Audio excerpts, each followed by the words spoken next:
Entonces, primero vamos a platicar cómo va a estar el área de trabajo, que vamos a estar maniobrando todo el semestre. En la parte de hasta arriba voy a estar basando extractos del PDF que ustedes tienen. Y en la parte de aquí del pizarrón pues voy a irles explicando un poquito más a detalle cómo van las demostraciones, ¿no? Recuerden que aquí en el PDF lo que me interesa sobre todo es que vean la parte formal de cómo están escritas las demostraciones, cómo se usan algunos de los enunciados y todo esto. Y aquí lo que me interesa más es que veamos intuitivamente qué es lo que está pasando con cada uno de ellos, para no volver muy pesados los videos, ¿no? Vale. Entonces, si ya tenemos trabajado eso, pues vamos a ver el primer capítulo, que corresponde a la parte de gráficas. Ay, estoy yendo para el otro lado. Pues vamos a estar viendo todas las definiciones básicas que vamos a necesitar a lo largo de los capítulos. Entonces es importante que sepan manejar bastante bien todas estas. Si no las manejan bien, vamos a tener problemas con todas las otras lecciones que nosotros vamos a estar viendo. ¿Okay? Pero pues esta primera, y tenemos nuestra primera definición, que es de hecho la definición de gráfica. ¿Qué es lo que nosotros vamos a entender por una gráfica? Pues para nosotros una gráfica, ay, no encuentro el marcador, aquí está. Una gráfica va a ser una pareja ordenada. Entonces vamos a tener una primera y una segunda coordenada. Usualmente la primera coordenada la denotamos por V, ahorita vamos a ver por qué, y la segunda por una E. El primer conjunto va a ser, la primera coordenada va a ser un conjunto finito, le voy a pedir que sea finito, no vacío, y cuyos elementos les voy a llamar vértices, por lo cual el conjunto V se llama el conjunto de vértices de la gráfica. Y el segundo conjunto va a ser un conjunto de parejas no ordenadas de distintos elementos de vértices. ¿Qué quiere decir? Que en el conjunto E voy a tener objetos de la forma U, B, con U y B, que son vértices de la gráfica. Ajá. A los elementos que están en el conjunto E, pues les voy a llamar aristas de la gráfica. Y pues eso es para nosotros una gráfica. O sea, es un modelo bastante sencillo y que hasta ahorita espero no tenga tanto problema. Recuerden nada más, si estoy trabajando con gráficas, la primera coordenada, finito, no vacío. Segunda coordenada, parejas no ordenadas de vértices.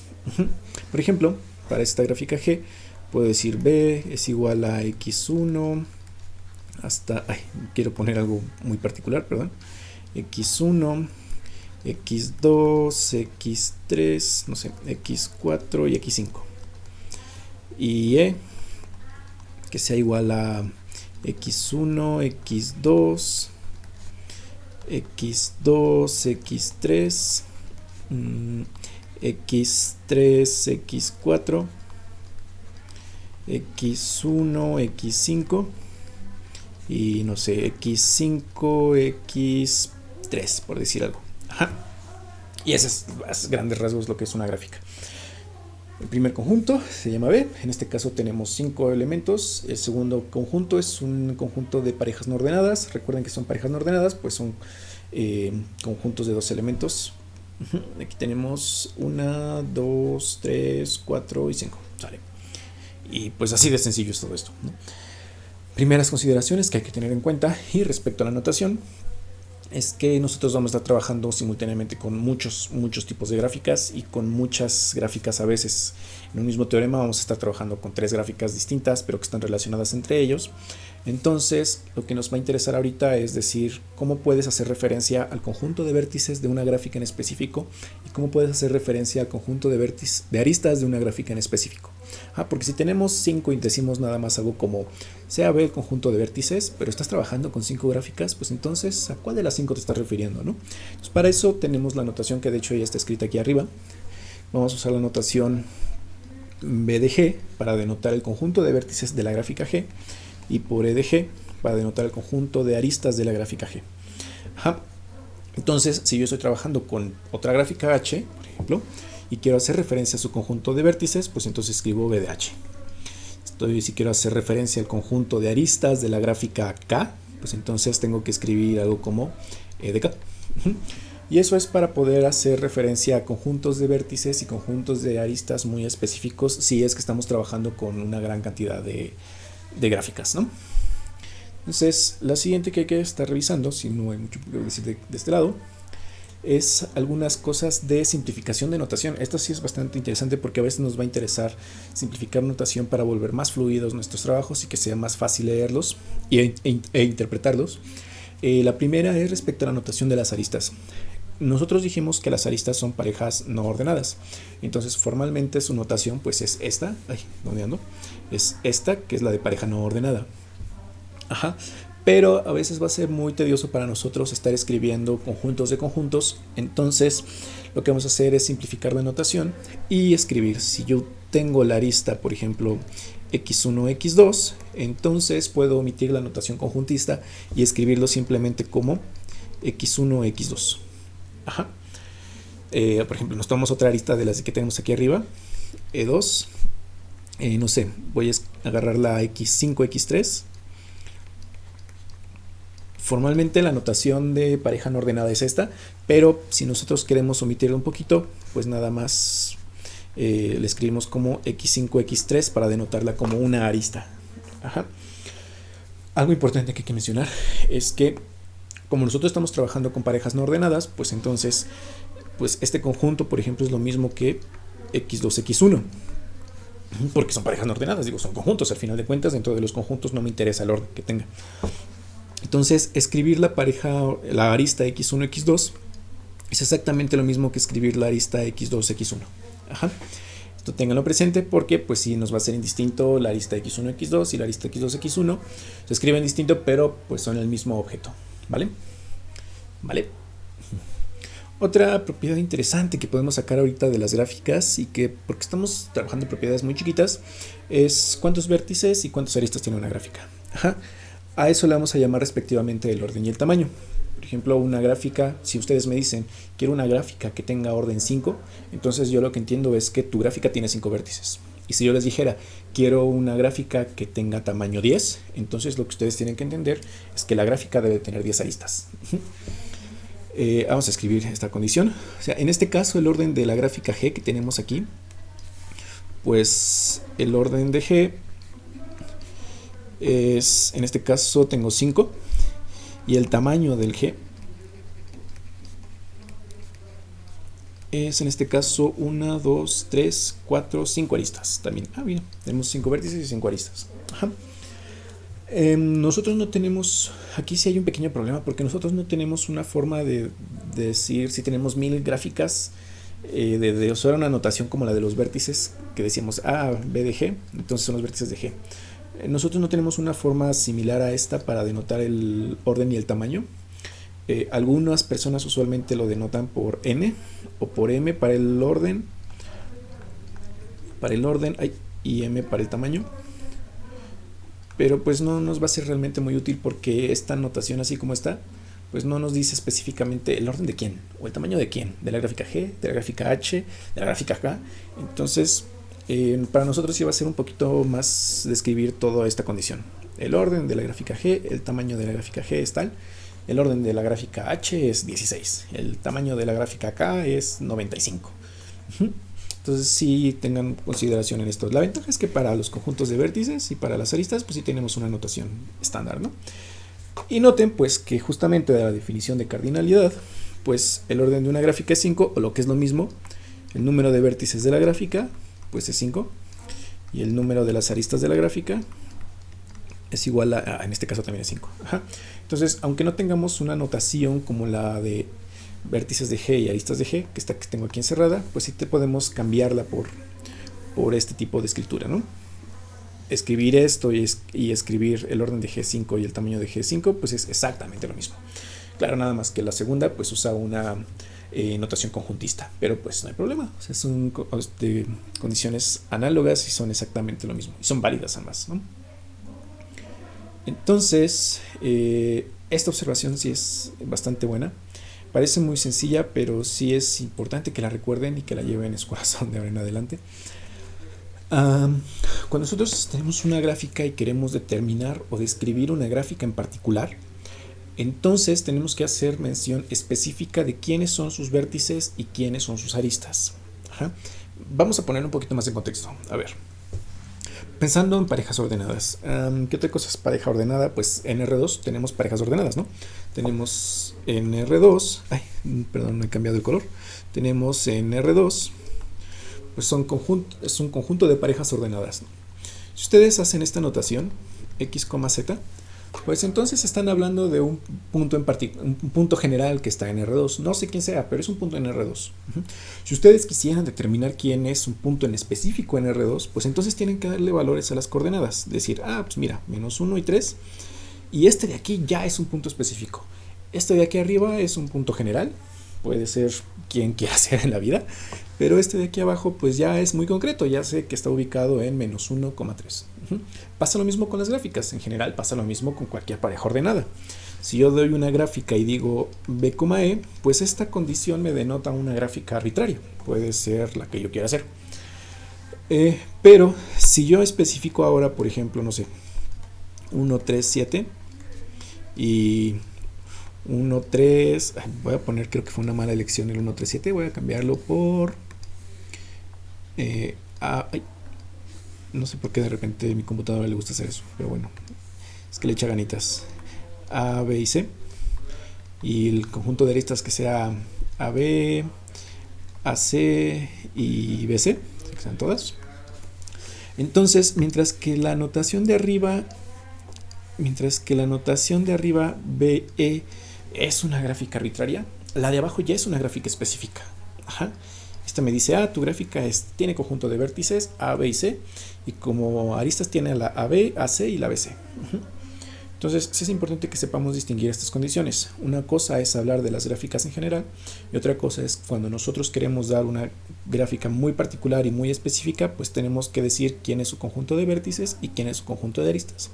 Más adelante vamos a poder ver que decir quién es el conjunto de aristas lo podemos cambiar por otras propiedades, como decir quiénes son las adyacencias o quiénes son las incidencias, pero bueno, vamos con calma. Por ahora lo único que podemos hacer para determinar una gráfica pues es escribir explícitamente el conjunto de vértices y explícitamente el conjunto de aristas. Y entonces aparece una de las cosas más bonitas que hay en gráficas, creo yo. Bueno, de entre todas las cosas que hay bonitas que hay en gráficas, es que de hecho las gráficas las podemos representar en el plano. ¿Y cómo las vamos a representar? Vamos a escribir una gráfica. Vamos a poner, por ejemplo, G igual a B, E. El conjunto B le voy a llamar, vamos a ponerle 6 vértices: X1, X2, X3, X4, X5 y X6. Pueden ahí tener los vértices que ustedes quieran. Y para las aristas, vamos a poner, por ejemplo, X1, X2, X1, X3, X1, no sé, X5, X3, X4, X5, X6. Y tenemos determinada una gráfica. Tienes 6 vértices y tienes 1, 2, 3, 4, 5 aristas. Trabajarlas así en muchas ocasiones va a ser difícil.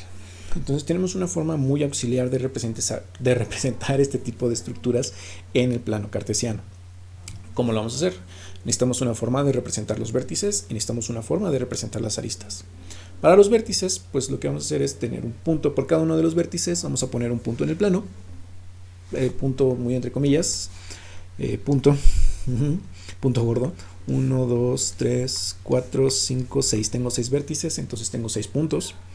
Le voy a llamar X1, X2, X3, X4, X5 y X6. Puedo acomodarlos así.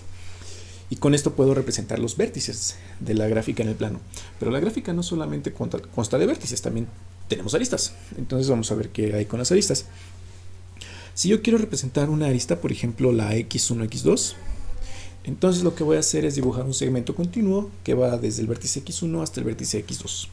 Y en este caso puedo dibujar algo así. Y eso me representa mi arista X1, X2. Si quiero ahora representar la X1, X3, pues es lo mismo. Dibujo un segmento continuo que vaya desde X1 hasta X3. Y ahí está mi arista. Y es exactamente igual con todas las demás. X1, X5, que es la siguiente arista. X3, X4, que sería esta. Y la última es X5, X6, que es esta. Y listo. tengo una representación de mi gráfica en el plano cartesiano. Quiero agregar otra arista, nada más porque sí, bueno, porque me va a ayudar. Voy a agregar la x5, x4. X5, x4. Y así se representan las gráficas. Está muy bonita, pero hay que saber diferenciar. Una cosa es la gráfica, que es esta estructura de acá arriba, y otra cosa es la representación que tiene, que es esta de acá abajo. Entonces nada más tengan en cuenta que son objetos relativamente distintos, pero están relacionados. Uno es la forma de representar al otro. Salvo uno de los temas, que es el tema de planaridad, a nosotros no nos interesa cómo va a estar representada la gráfica, porque si se dan cuenta pueden decir, pues yo puedo, tú hiciste ese dibujito, está bonito, pues sí, está bien y todo, pero puedo representarlo de muchas otras formas. Por ejemplo, puedo poner aquí x1, puedo poner a x5, a x4, a x3, a x2 y por aquí a x6. Uy, me hice bolas. Entonces digo x1, x2 me representa esta arista, x1, x3 me representa esta, x1, x... ¿este qué es? 5. x1, x5 es esta, x2, y está, x3 con x1, x3 también va con x1, y está, x3 con x4, ¿dónde estás? x4, estás hasta allá. x3 con x4, luego de x4 con x3, x4 con x5, x4 con x5, x5 con x... ¿qué? x5 con x4, ya está, x5 con x1, ya está, x5 con x6, nos falta esta, x5 con x6. Y tenemos otra representación de la gráfica. Entonces, dependiendo de cómo nos convenga, es como podemos representarla. Pues sí, pero insisto en que nosotros no nos van a ayudar mucho las representaciones. Bueno, no es que no nos vayan a ayudar, es que no nos van a interesar tanto hasta que nosotros lleguemos a la parte de planaridad, porque entonces en esa sección sí va a ser bastante importante saber cómo es que está representada la gráfica. Entonces llévense nada más esto ya para terminar. La primera parte es que pues tengo una forma de representar la gráfica, que esta está muy bonita, va a ser un muy buen auxiliar, en más de una ocasión nos va a ayudar bastante. De entrada, porque muchas veces para describir una gráfica en particular, pues ya les dije, pues tienes que decirme quién es el conjunto de vértices y quién es el conjunto de aristas, que fue lo que hicimos aquí. Me dijiste, mira, tu conjunto de vértices es este y tu conjunto de aristas es este. Y lo escribiste, y está bien. Pero la otra forma en la que nosotros podemos describir una gráfica en particular, pues es simplemente hacer su representación, que es, por ejemplo, algo así. No sé. Así, x1, x2, le voy a poner otro nombre que no sean las x, porque ya tenemos las x allá, entonces nada más para variarle un poquito, ponerle u, v, w, x y z, y quiero que esta sea mi gráfica h. Y aunque eso no es una gráfica formalmente, porque pues es una representación de la gráfica, no es la gráfica en sí, pero nos da la idea de decir, bueno, entonces el objeto que tú te estás refiriendo se llama h, va a tener un conjunto de vértices, no sé, b', e', y el conjunto B' pues es U, V, W, X y Z. Y el conjunto E' pues es V, UW, BW, WX, se me acaba el espacio, y WZ. Y entonces, pues manejar, a veces dibujar la estructura, la representación nos va a ser más sencillo que estar trabajando con la gráfica, bueno, que escribir todo el bonchote que nosotros tenemos aquí arriba. ¿No? Esa es una de las primeras buenas ideas de tener una representación de la gráfica. Otra buena idea es que en muchas demostraciones nos van a ayudar para hacernos a la idea de qué es lo que está pasando dentro de la gráfica. Entonces también va a ser un muy buen auxiliar a la hora en la que nosotros querramos deducir propiedades. Y bueno, esencialmente van a ser esas nuestras utilidades para la gráfica. Digo, si se me ocurren más, pues las iremos viendo sobre la marcha. Cosas que hay que tener en cuenta de esta representación. La primera es que, pues, dado una gráfica, no tiene una única representación, o sea, tiene muchas representaciones. Nos van a interesar, pues no realmente tanto hasta que lleguemos a planaridad. Hasta planaridad sí es que nos va a interesar cómo está dibujada la gráfica. La segunda condición es que todas las gráficas que nosotros vayamos a estar trabajando hasta planaridad van a estar dibujadas en el plano. Porque una gráfica la puedes dibujar en muchos lados. Lo puedes dibujar en el plano, la puedes dibujar en el espacio, la puedes dibujar en el toro, las puedes dibujar en cilindros, la puedes dibujar en esferas, la puedes dibujar en muchos lados. Pero nosotros vamos a hacer el dibujo en el plano. Y ya cuando lleguemos a planaridad, pues vamos a darnos cuenta que no necesariamente es lo mismo poder dibujar chido una gráfica en el plano que poderla dibujar en el toro, por ejemplo. Y por ahorita creo que eso va a ser todo, para no estarlo saturando. Entonces necesitamos que revisen bien estas condiciones, que las tengan bien presentes. Hasta ahorita no me llevamos realmente mucho de gráficas, es un video cortito, que hasta ahorita, bueno, ya que lleva casi 20 minutos, creí que era menos, pero está bien. Entonces, si no tienen dudas, pues nos vemos en el siguiente video sobre adyacencias e incidencias en gráficas. Chicos, nos estamos viendo.